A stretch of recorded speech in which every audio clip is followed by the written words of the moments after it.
I shot my sister in the dark that night. Not with a bullet, but with the kind of truth that shatters glass houses. Hers, mine, and the whole damn facade we'd built over 2 decades of lies. The inheritance reading was supposed to be a formality, a tearful handover of Dad's life savings tucked into that $2 million trust. But when the lawyer's voice cracked on her name, Lillian, not me, I felt the first real crack in my soul, the one I'd been papering over since I was 16. And as the room spun with champagne flutes and fake condolences, I whispered to myself, this ends now. Because forgiveness? That's for suckers who don't know what it costs to carry someone else's sins. It started in the rain-slicked suburbs of Greenwich, Connecticut. Back when we were the Golden Girls of Elmwood Lane. Lillian, the eldest by 3 years, with her porcelain skin and that laugh like wind chimes in a summer breeze. And me, Everly, the scrappy shadow always trailing her light. Our parents, Richard and Elaine Harper, were the epitome of old money restraint. Dad, a Wall Street fixer who'd clawed his way from Queens to corner offices.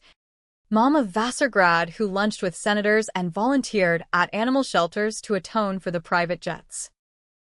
They doted on us, or so it seemed. Private tutors, summers in the Hamptons, the works. But favoritism has a way of festering like mold in a walk-in closet, and by high school, it was clear Lillian was the heir, the polished gem, while I was the rough draft, the one who fixed the messes. The mess that broke me? It was Lillian's, of course. Sophomore year, she was the queen bee at Greenwich Academy, dating that sleazy senior, Tyler Voss, son of a hedge fund shark, all Rolex and Red Bull bravado. One night, after a kegger at his family's estate, she borrowed Dad's Bentley for a joyride. Too much Patron. Too little sense. She wrapped it around an oak tree on Lake Avenue at 2 a.m., Tyler pinned in the passenger seat, his skull cracked like an eggshell on the dashboard. He didn't make it. No one else did either, except her, thrown clear by some divine joke, walking away with scratches and a sob story. But here's the hook that snagged me forever. I covered for her. Me, the good little sister, 16 and already wise to the family's dirty laundry. I confessed to the cops that I'd taken the keys, that I'd been the one behind the wheel, drunk on stolen wine coolers and teenage rebellion. Lillian sobbed in my arms that night, whispering, Ev, you're my hero. I'll make it right. I swear. Our parents, faces ashen in the ER waiting room, bought it hook, line, and sinker. Dad pulled strings. His cronies at the DA's office buried the toxicology report, turned manslaughter into a slap on the wrist, community service, therapy, and a sealed juvenile record. Mom hugged me tighter than she ever had, murmuring about second chances and family first. Lillian? She got a new car for graduation, a full ride to Yale, and the quiet assurance that her future was bulletproof. I got nightmares. And resentment. The kind that simmers low until it boils over into something volcanic. For 9 years, I carried that lie like a backpack full of bricks through my own half-assed stab at Brown, dropping out after 2 semesters to waitress in Providence, scraping by on tips and spite. Lillian soared, Yale Law, clerking for a Supreme Court justice, landing at a white shoe firm in Manhattan where she specialized in estate planning. Of all ironies, she married well, some tech bro named Marcus, heir to a Silicon Valley fortune, and they bought a co-op on the Upper East Side that screamed untouchable. Me? I clawed my way to a decent gig as a paralegal in the Bronx, living in a walk-up that smelled like yesterday's takeout. But I watched her. always watching. Because secrets? They don't stay buried in America. They just wait for the right shovel. Dad's pancreatic cancer hit like a freight train, diagnosed in January. Gone by June. Mom followed 6 months later, her heart giving out from the grief. Or maybe the gin. The funeral was a blur of black Chanel and whispered deals. But the will reading? That was the gut punch. We gathered in the oak-paneled library of their Greenwich manse, the air thick with leather and loss. Lillian, poised in a sheath dress, dabbing at crocodile tears. Me, in thrift store funeral chic, fists clenched under the table.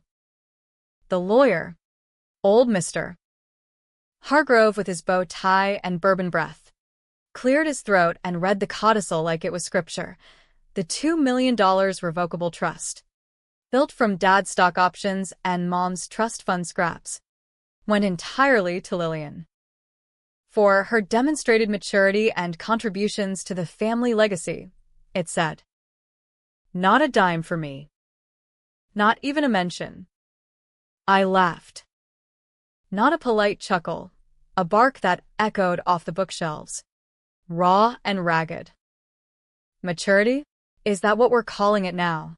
Lillian's eyes widened, all innocence, as she reached for my hand. Ev, it's not like that. They just trusted me more. Trusted her. After I'd taken the fall for her kill. After I'd lied to cops. To shrinks. To myself every goddamn night. Hargrove shifted uncomfortably, muttering about appeals. But I was already gone.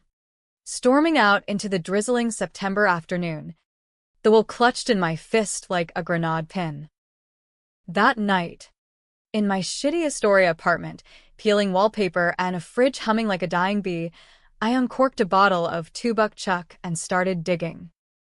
Not with a shovel, but with the tools I'd honed over years of resentment. Public records. Old emails I'd never deleted. The digital breadcrumbs Lillian thought she'd swept away. Turns out, covering for her had been my education in shadows.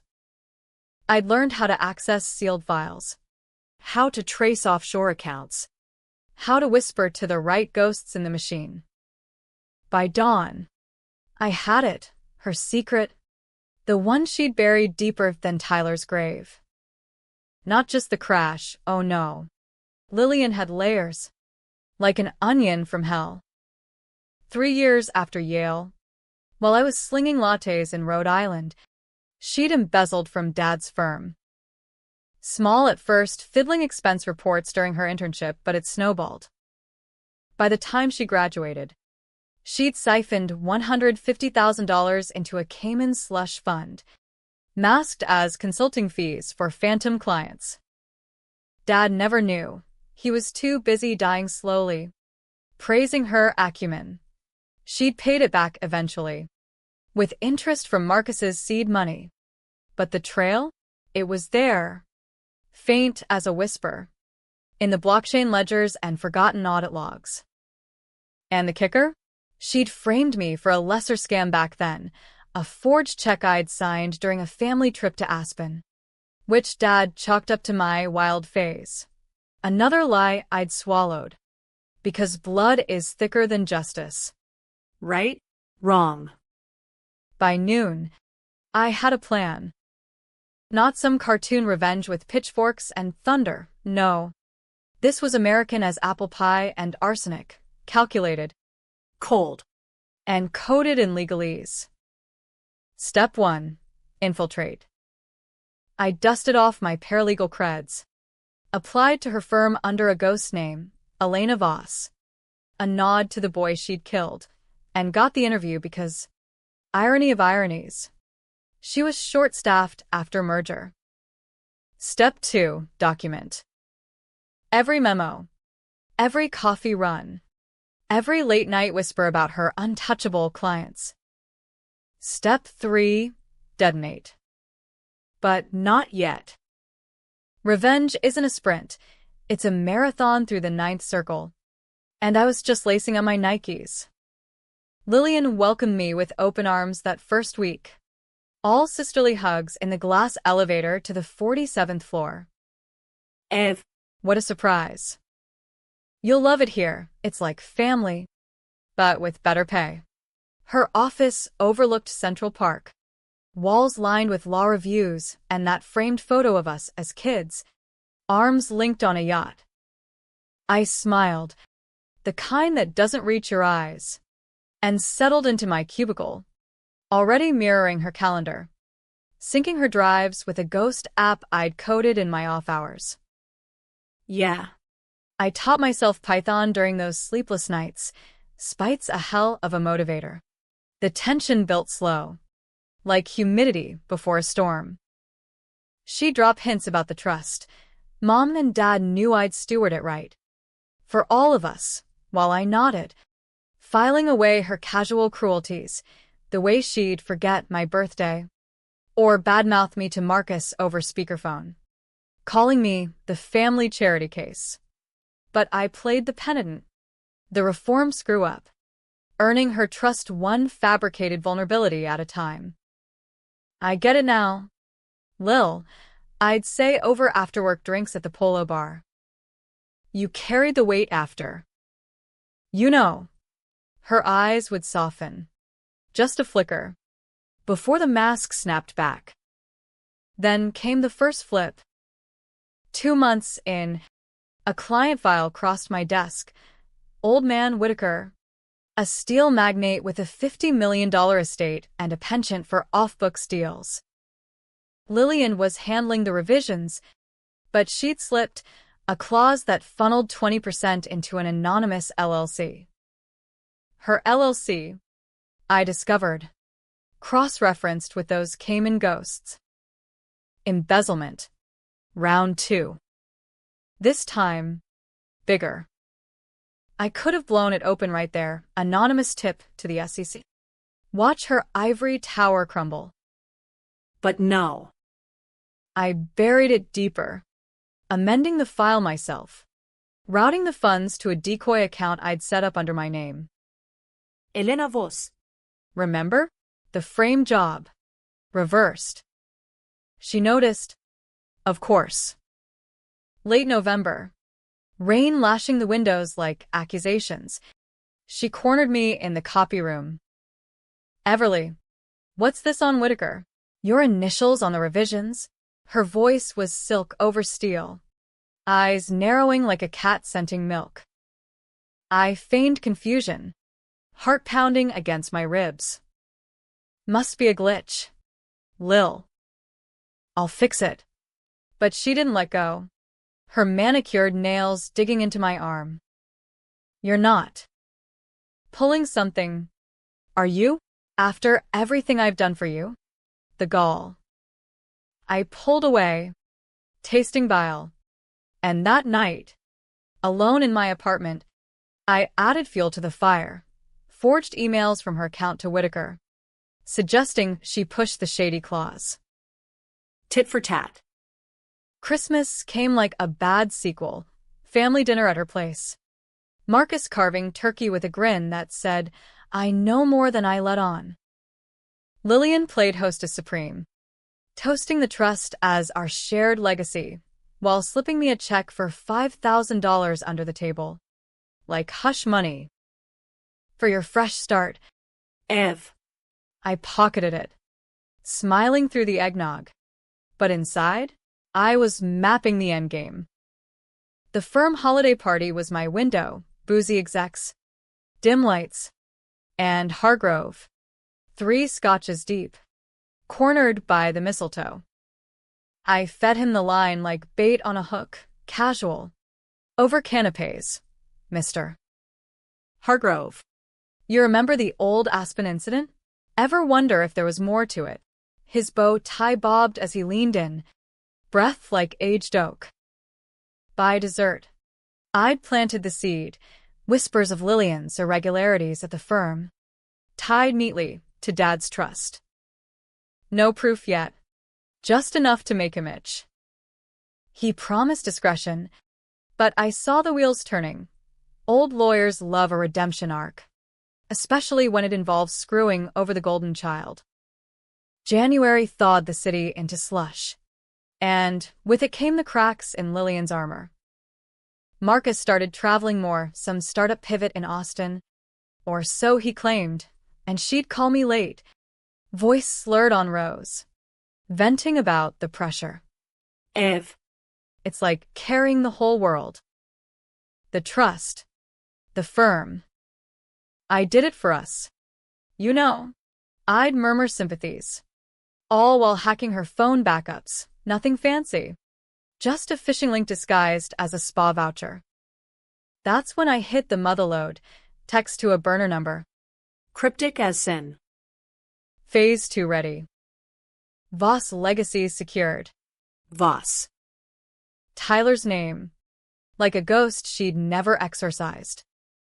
The truth unraveled in layers, each uglier than the last. Turns out, the crash wasn't just drunk driving, it was deliberate. Tyler had found out about the embezzlement during her internship, threatened to spill to Dad unless she, well, let's say, accommodated his demands. She panicked, laced his drink with enough GHB to floor an elephant, then floored it herself to stage a tragic accident. I found the pharmacy records, the deleted search history for undetectable sedatives. And me, I'd confessed not just to driving, but implicitly to the manslaughter, shielding her from murder one. She'd played me like a Stradivarius, sobbing gratitude while plotting her ascent. Rage isn't red, it's ice, crystallizing every nerve. I confronted her subtly. Over lunch at Le Bernardin, her treat. Naturally. Lil, remember Tyler? Ever think about what if it had gone differently? She froze mid-forkful of foie gras, then laughed it off. Too bright.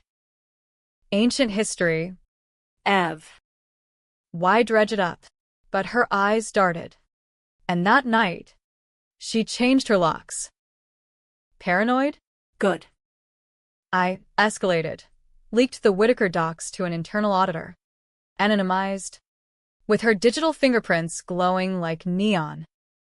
The firm launched a quiet probe, and suddenly, Lillian was on leave, her office cleared like a crime scene. She came at me then, unannounced, pounding on my Astoria door at midnight, rain-soaked and wild-eyed.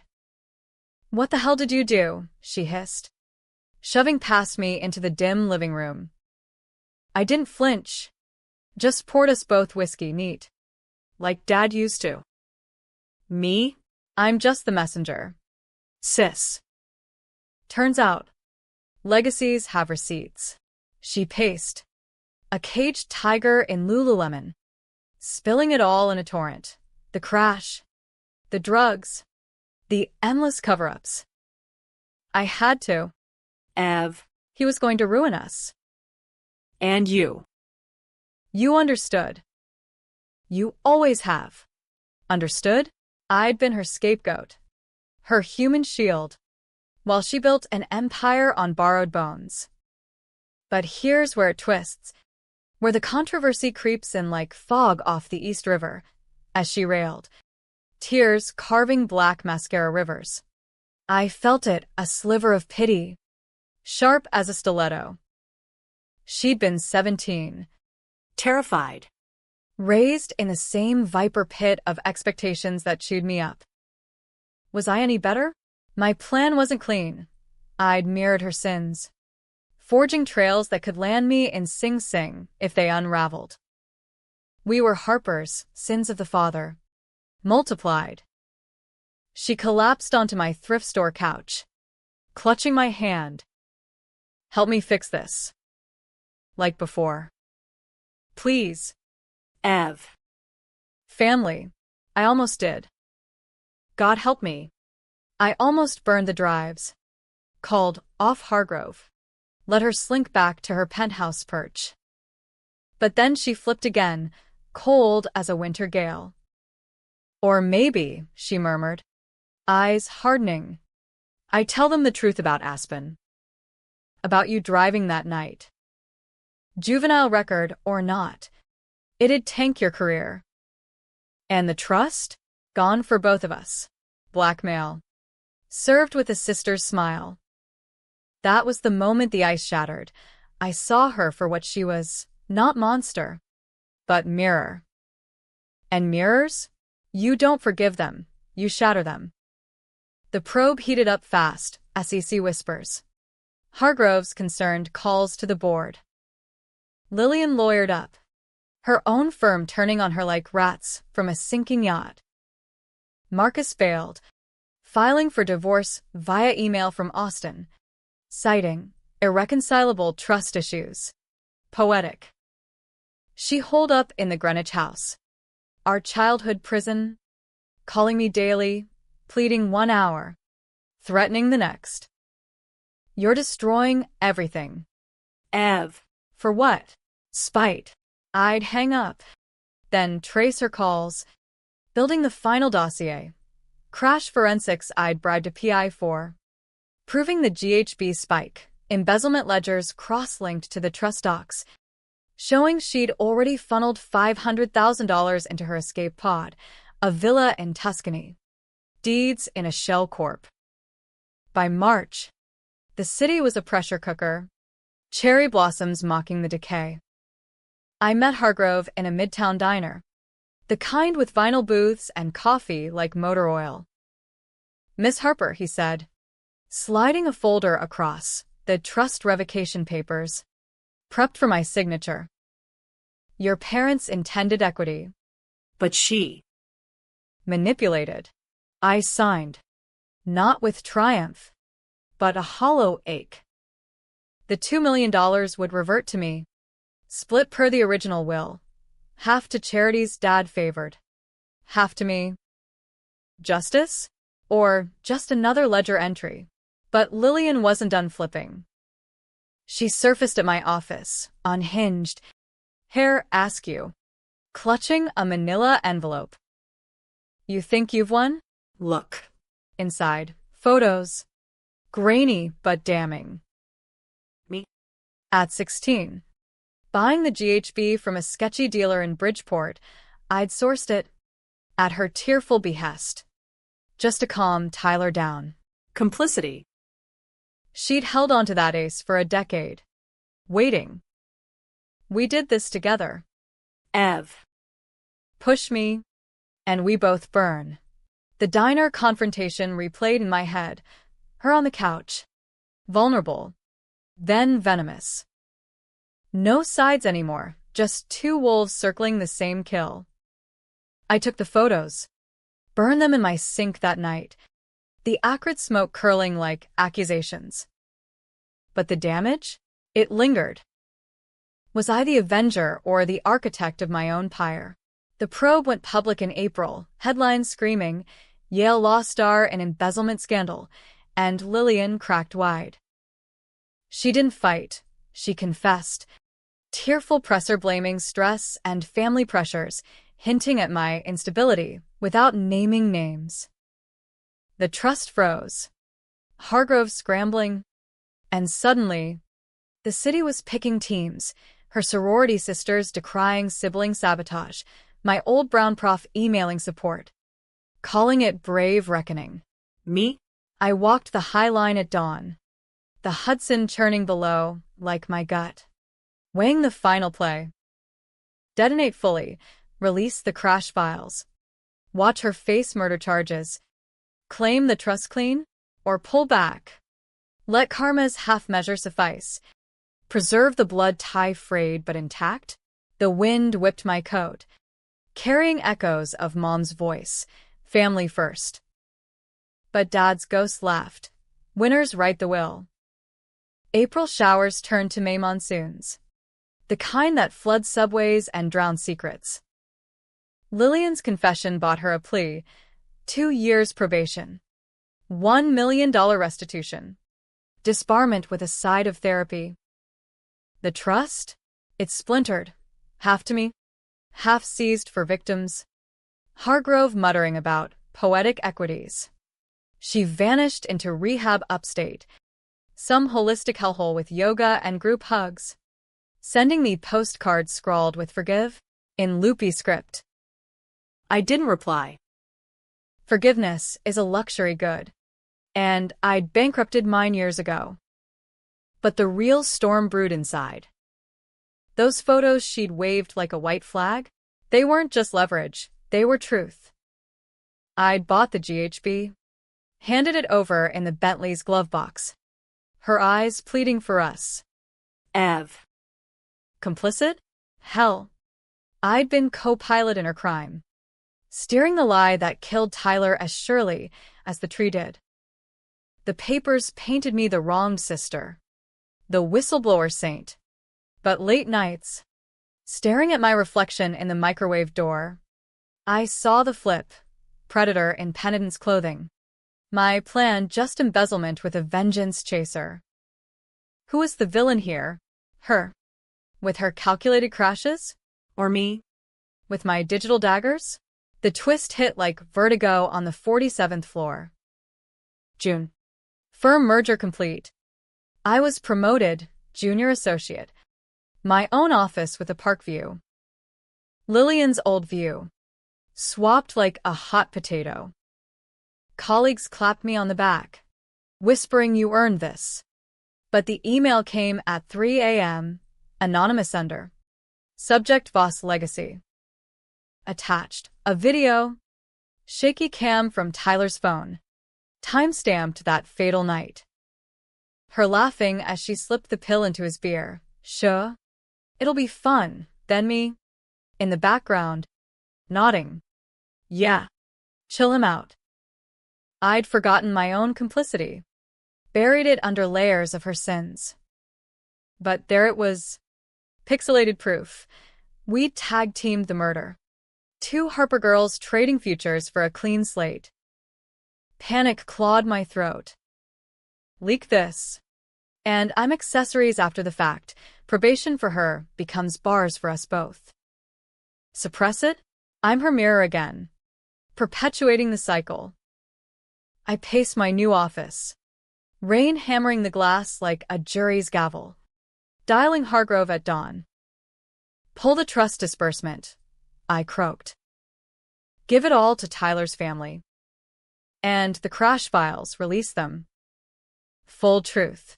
He balked. Everly? That's suicide. But I hung up, numb as Novocaine. The detonation was biblical. July 4th weekend, as fireworks cracked over the East River. The story broke, sister's deadly secret.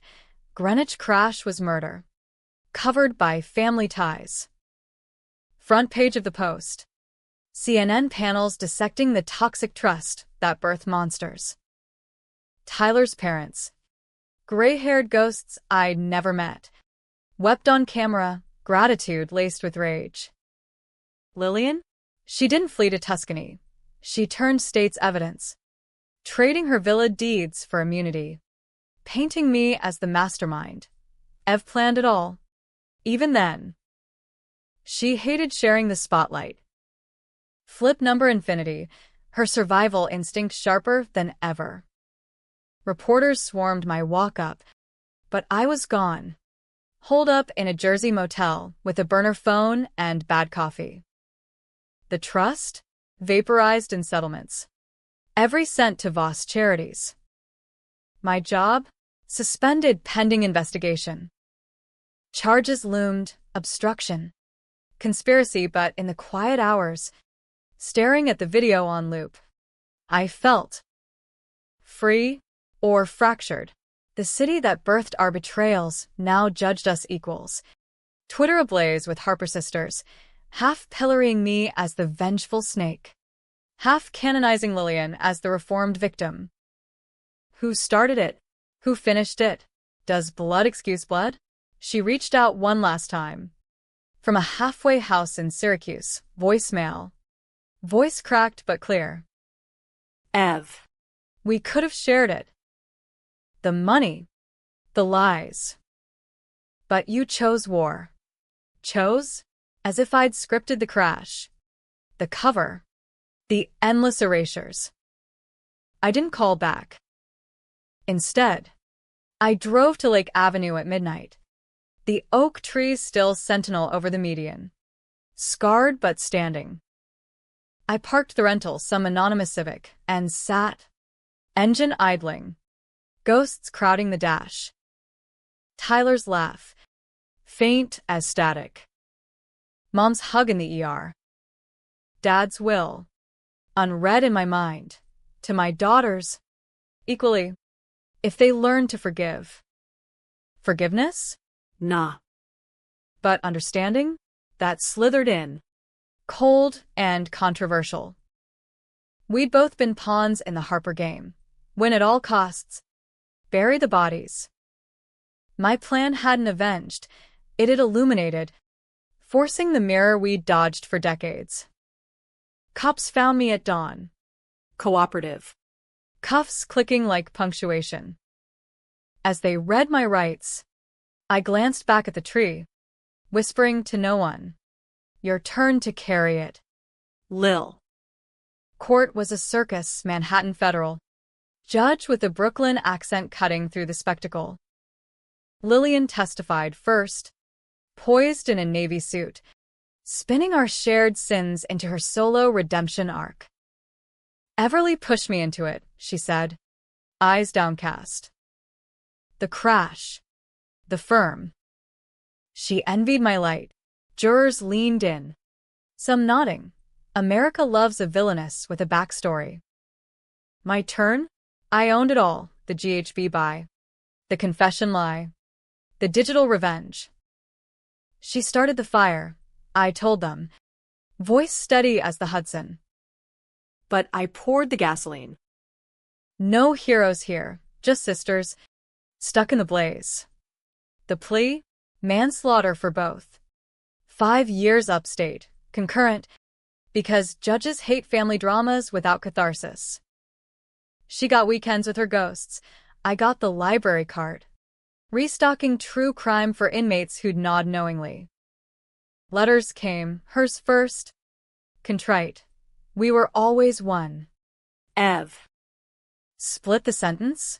I burned it. Then Tyler's mom's. Thank you. For the truth. If not the time. That one I framed. Mentally. A talisman against the gray. Out in 3 with good behavior. Fall 2029. The city's changed, new skyline pricks. Old scandals faded to podcasts. I crash with a cousin in Queens.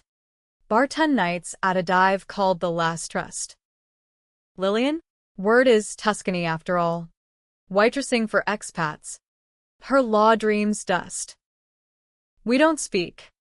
But sometimes, in the bar's neon haze, I catch my reflection and hers overlapping flipped faces. Same sharp chin. Controversy lingers. Forums debate if I was avenger or accomplice. If the trust was curse or catalyst. No clear winners. Just echoes. Was it worth it? The plan? The payback? The pyre? Ask the oak tree it stands, unyielding. Me? I pour une ronde. Tip the jar for Tyler. And whisper to the empty stool. Next one's on the house. Because in America, revenge isn't the end. It's the remix. Playing on loop till you learn the words or walk away whistling.